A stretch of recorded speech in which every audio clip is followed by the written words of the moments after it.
হচ্ছেন দক্ষিণী superstar Samanta Ruth প্রভু। মাত্র কয়েক সেকেন্ডের ভিডিও ক্লিপসেই জোরালো হয়েছে এই গুঞ্জন। কি রয়েছে সেই ভিডিওটিতে, কেনই বা তা এখন সোশ্যাল মিডিয়ার টপ টকিং কন্টেন্ট।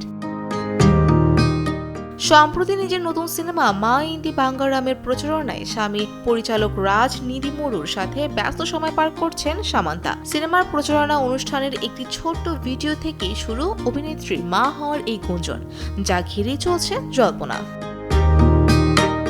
ভাইরাল সেই ভিডিওটিতে সাদা টি শার্ট আর নীল জিন্সে স্বামীর সাথে কেক কাটতে দেখা যায় সামান্তাকে।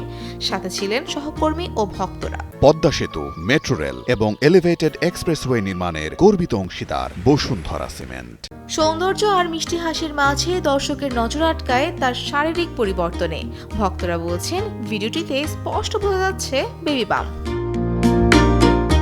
শুধু কল্পনাতেই সীমাবদ্ধ নেই, একের পর এক শুভেচ্ছায় ভাসছেন সামান্তার রাজ জুটি।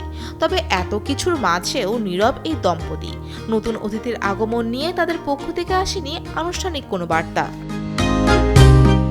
অভিনেতা নাগা চৈতন্যের সঙ্গে বিচ্ছেদের পর শারীরিক অসুস্থতা, মানসিক চাপ কাটিয়ে গত বছরের 1 ডিসেম্বর নতুন জীবন শুরু করেন পরিচালক রাজ নিদিমুরুর সাথে। বিয়ের ঠিক 6 মাসের মাথায় উঠেছে মা হওয়ার গুঞ্জন। এখন দেখার বিষয়, সত্যি কি সুখবর দিতে চলেছেন অভিনেত্রী, নাকি সবটাই জল্পনা। ফৌজিয়া ফারিহা, টেলিসান।